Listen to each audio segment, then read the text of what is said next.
सिर्फ computer science नहीं बल्कि अब मैथमेटिक्स और डेटा साइंस भी आपको करोड़ों के जॉब दिला सकता है। ऐसा ही कुछ सिद्ध किया है आईआईटीएन तृपित बंसल ने। और सुन के तुम्हें बहुत आश्चर्य होगा कि इस आईआईटीएन तृपित बंसल ने आईआईटी से बीटेक या एमटेक की पढ़ाई नहीं की। ही actually did BS and MS का इंटीग्रेटेड प्रोग्राम, जो कि बहुत कम बच्चे सेलेक्ट करते हैं। एंड दैट टू इन्होंने बीएस एमएस प्रोग्राम किया मैथमेटिक्स एंड स्टैटिस्टिक्स प्रोग्राम में। और आगे चलकर इन्हें फेसबुक ने, जो कि मेटा के नाम से जाना जाता है, 850 करोड़ का पैकेज दिया। You know just imagine 850 crore. तो अब सवाल उठता है, तो क्या ऐसे पैकेजेस लगने मुमकिन है? और क्या ऐसे पैकेजेस लगने के लिए क्या जेईई एग्जामिनेशन ही देना जरूरी है, आईआईटी ही जरूरी है?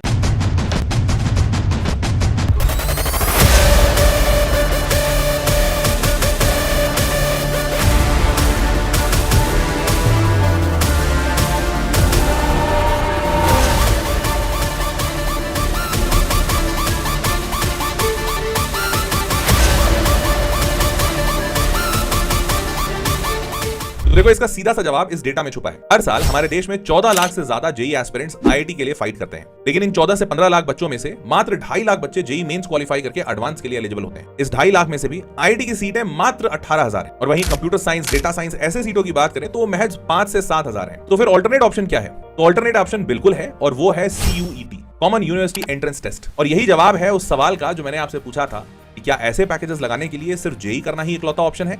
नहीं। अब आप CUET एग्जामिनेशन के जरिए यही सेम बैचलर्स की degree in statistical data science कर सकते हैं फ्रॉम ISI। आपको बता दूं, ISI भारत का एक बहुत ही प्रोमिनेंट इंस्टीट्यूट है। इसे INI का दर्जा भी मिला है, that means institute of national importance, जो कि सेम दर्जा है जो कि IITs को भी दिया गया है। ISI को मैथमेटिक्स लवर्स का जन्नत कहा जाता है। साथ ही आप इस CUET एग्जामिनेशन से BTech in information technology and mathematical innovation इस डिग्री को भी परस्यू कर सकते हैं from CIC Delhi university. CIC stands for cluster innovation centre. और आपको सबसे अच्छी बात बताऊं, अनलाइक JEE एग्जामिनेशन जहां पर IITs, NITs और GFTIs को भी मिला दें तो सीट मात्र 60,000 के आसपास है, वहीं CUET एग्जामिनेशन में सारे स्ट्रीम्स को मिला दिया जाए तो 3 लाख से ज्यादा सीटें अवेलेबल है। CUET एग्जामिनेशन साल 2010 में शुरू हुआ था, जब इसका नाम था CUC। साल 2022 में इसका नाम बदलकर CUET UG किया गया। और अब इसका इंपॉर्टेंस इतना बढ़ चुका है कि देश के 49 सेंट्रल यूनिवर्सिटीज में सारे जगह CUET एग्जामिनेशन मैंडेटरी कर दिया गया है। और इन सरकारी यूनिवर्सिटीज में एडमिशन के लिए यही इकलौता तरीका है। और CUET की ख्याति इस बात से भी समझ आती है कि सिर्फ ये 49 सेंट्रल यूनिवर्सिटी नहीं बल्कि 192 अदर यूनिवर्सिटीज भी CUET का एग्जामिनेशन के थ्रू ही अपना इंटेक करते हैं। इस 192 यूनिवर्सिटी में 32 स्टेट यूनिवर्सिटीज हैं, 25 डीम्ड यूनिवर्सिटीज हैं और 129 प्राइवेट यूनिवर्सिटीज हैं। आपको बता दूं, CUET एग्जामिनेशन NTA कंडक्ट कराती है, वही नेशनल टेस्टिंग एजेंसी जो JEE का एग्जामिनेशन कंडक्ट कराती है। और इसी के साथ ये भी बता दूं कि नेशनल एजुकेशन पॉलिसी साल 2020 में जो आई थी, वो ये बात भी कहती है कि आने वाले वक्त में एक देश में एक ही एग्जामिनेशन का पॉलिसी होना चाहिए। मतलब हो सकता है कि आने वाले वक्त में JEE और नीट एग्जामिनेशन को मर्ज कर सिर्फ एक सिंगल एग्जामिनेशन CUET में कर दिया जाए। इसका प्राइम गोल होगा वन नेशन वन एग्जामिनेशन। जैसे वन नेशन वन आइडेंटिफिकेशन है आधार कार्ड के लिए, वैसा ही वन नेशन वन एग्जामिनेशन सारे बच्चों के जीवन को आसान बनाने के लिए। आपको बता दूं कि CUET एग्जामिनेशन अब पूरी तरह से कंप्यूटर बेस्ड टेस्ट होता है और विगत कुछ सालों में इसमें काफी सारे बदलाव किए गए हैं। जैसे अब इसमें 60 से घटाकर 37 सब्जेक्ट्स के ऑप्शन रखे गए हैं। इन 37 सब्जेक्ट्स में से आप अपने कोई सब्जेक्ट चुन सकते हैं। उसी के साथ सब्जेक्ट्स चुनने के ऑप्शन पहले 10 थे, अब उसे घटाकर 5 कर दिया गया है। एक बच्चा मैक्सिमम 5 सब्जेक्ट का चुनाव कर सकता है अपने एग्जामिनेशन के लिए।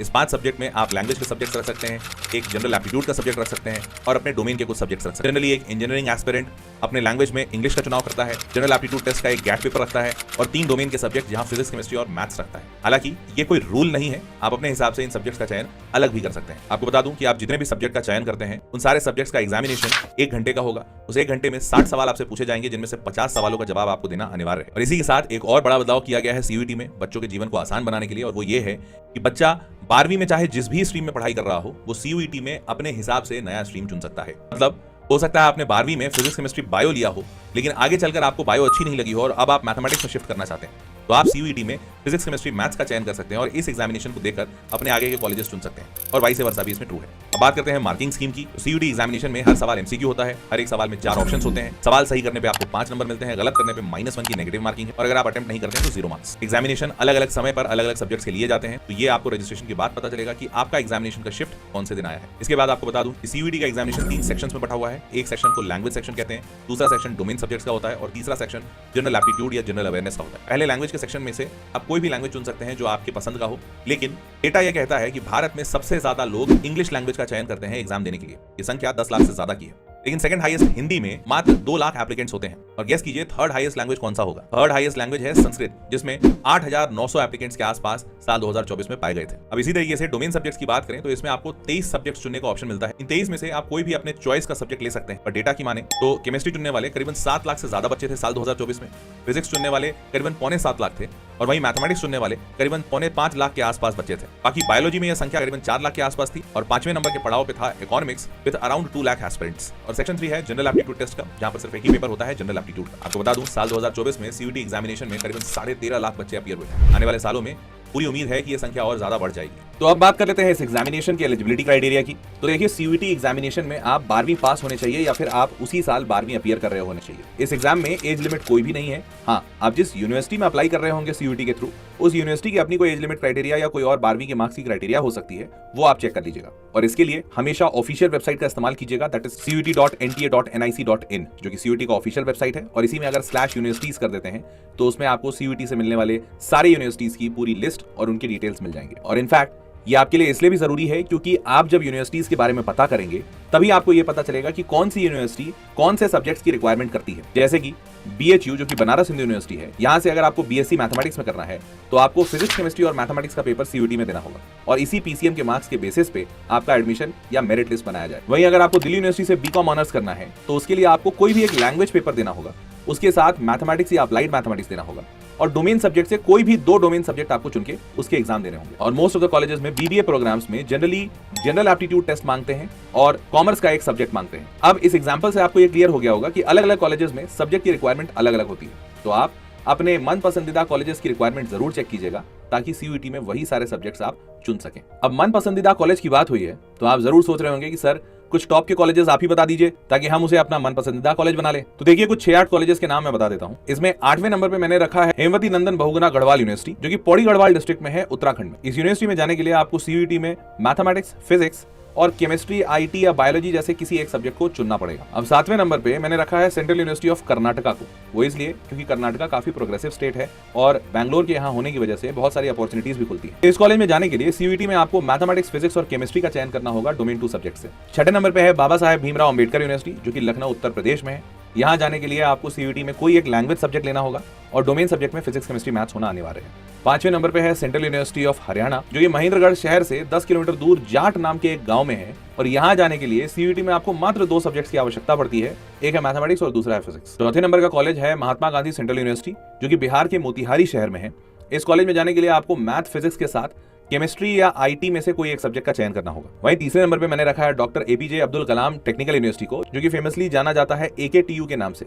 ये लखनऊ उत्तर प्रदेश में है और इस जगह पर 2 डिग्री दी जाती है, एक है बीटेक इन एग्रीकल्चर और दूसरा है BTech in biotechnology. BTech in agriculture के लिए आपको सीयूटी में जनरल एप्टीट्यूड टेस्ट और डोमेन सब्जेक्ट में एग्रीकल्चर का होना अनिवार्य है। वहीं बीटेक इन बायोटेक्नोलॉजी के लिए आपका PCM या PCB सब्जेक्ट लेना सीयूटी में जरूरी है। दूसरे नंबर का कॉलेज जो है वो काफी फेमस बनारस हिंदू यूनिवर्सिटी है, जो कि बनारस उत्तर प्रदेश में, कॉमनली नोन एज वाराणसी। इस कॉलेज में पढ़ाई करने के लिए सीयूटी में आपको PCM का एग्जाम देना पड़ेगा। और नंबर 1 की यूनिवर्सिटी जो है that is CIC cluster innovation centre, जो कि दिल्ली यूनिवर्सिटी के अंडर आता है। इस कॉलेज में एडमिशन लेने के लिए मात्र 2 सब्जेक्ट की आवश्यकता होती है सीयूटी में, and that is mathematics and English. तो ये कुछ अच्छे सीयूटी के कॉलेज ऑप्शंस थे। इनमें से शायद कोई आपका भी फेवरेट होगा या हो सकता है इनमें से कोई भी आपका फेवरेट नहीं हो और आप कोई और कॉलेज में जाना चाहते हो जो कि पूरी तरह से ओके है, तो आप उस कॉलेज के हिसाब से अपने सीयूटी के सब्जेक्ट का चयन कीजिएगा। अब मैं आपको इस एग्जामिनेशन के टेंटेटिव टाइमलाइंस बता देता हूँ। हर साल इस एग्जामिनेशन का फॉर्म करीबन मार्च के आसपास आता है। उसके बाद आपको इस एग्जाम का फॉर्म भरना होता है, जिसके लिए 1000 रुपए लगते हैं अगर आप 3 सब्जेक्ट का फॉर्म भर रहे हैं। अगर आप 4 सब्जेक्ट में एग्जाम दे रहे हैं तो 1400 रुपए, और अगर आप मैक्सिमम 5 सब्जेक्ट का एग्जाम देते हैं तो 1800 रुपए लगेंगे। वहीं अगर कोई कैटेगरी का बच्चा है तो उसके लिए फीस थोड़ी सी कम हो जाती है। इस फॉर्म को भरने के बाद आपका एग्जामिनेशन मई से जून के आसपास में कभी कंडक्ट कराया जाता है और इसके लिए पहले से एग्जामिनेशन के डेट रिलीज किए जाते हैं। फाइनली जून एंड तक आपके रिजल्ट आ जाते हैं और जुलाई अगस्त के टाइम पे अधिकांश कॉलेजेस की काउंसलिंग शुरू होती है और अगस्त तक में खत्म भी हो जाती है। एक बात ध्यान रखिएगा, हर साल का सीयूटी का स्कोर सिर्फ उसी साल वैलिड रहता है। अगर आपको अगले साल एडमिशन लेना है तो वापस से सीयूटी का एग्जाम देना होगा। तो अब फाइनली इस एग्जामिनेशन को अगर आप पूरी तरह से समझ चुके हैं तो अब बता देता हूं कि इस एग्जाम को तैयार करने के लिए आपके पास कुछ जरूरी और यूजफुल रिसोर्सेज क्या क्या होने चाहिए। तो सीयूटी के एग्जाम में सबसे पहले आप अपने सब्जेक्ट का चयन करते हैं। उसके बाद अगर आपने अंग्रेजी चुनी है, जो कि अधिकांश एग्जाम में जरूरी पड़ती है, तो SP बख्शी की एक किताब है सीयूटी की, ये काफी अच्छी किताब है, लेकिन इससे आपका ऑब्जेक्टिव स्ट्रॉन्ग होगा। अगर आपको इंग्लिश के ग्रामर और कॉम्पोजिशन अच्छे करने हैं तो एक अरिहंत की किताब आती है, वो काफी अच्छी है। वहीं एक कॉमन सी किताब है इंग्लिश इज ईजी करके, और ये किताब बीएससी पब्लिकेशन की है। ये किताब भी आप ले सकते हैं अगर आपको अच्छी लगे तो। डोमेन के सब्जेक्ट्स जैसे फिजिक्स, केमिस्ट्री, मैथ्स में एनसीईआरटी से ज्यादा बढ़िया कोई किताब नहीं है और इसके अलावा आपको किसी और किताब पे जाने की जरूरत भी नहीं है। अगर जनरल एबिलिटी टेस्ट की बात करें तो यहाँ पर आर.एस. अग्रवाल की क्वांटिटेटिव एप्टीट्यूड की किताब सबसे अच्छी मानी जाती है और आर.एस. अग्रवाल साहब का ही modern approach to logical reasoning भी आता है, जो कि एलआर के लिए बहुत अच्छी किताब मानी जाती है। तो एलआर और क्वांट आप आर.एस. अग्रवाल से कर सकते हैं और दिशा पब्लिकेशन की general knowledge and current affair के कैप्सूल्स की किताबें आती हैं, वो भी आपको काफी मदद करेगी। और फाइनली एक सबसे इंपॉर्टेंट मटेरियल जो आपके पास होना चाहिए वो है सीयूईटी के प्रीवियस ईयर क्वेश्चंस की किताब। किसी भी पब्लिकेशन की ले लीजिए, कोशिश कीजिएगा कि ऐसी किताब लें जिसमें गलतियां कम से कम हो, और अगर आपके पास ये किताब होती है तो इससे आपको एग्जामिनेशन के लेवल का पता चलेगा और आप ढेर सारे सवाल लगा के इस एग्जामिनेशन में काफी मजबूती महसूस करें। तो इस पूरे वीडियो के माध्यम से मैंने आपको सीयूईटी के अधिक से अधिक जानकारी देने की कोशिश की। उम्मीद करता हूं कि मेरा यह प्रयास सफल रहा होगा और आपको सीयूईटी की पूरी जानकारी मिली होगी। अगर ऐसा है तो कमेंट बॉक्स में लिखकर जरूर बताइएगा और इंतजार रहेगा आपको अपने दूसरे वीडियो में देखने का। तब तक के लिए धन्यवाद। मुलाकात करते हैं अगले वीडियो में।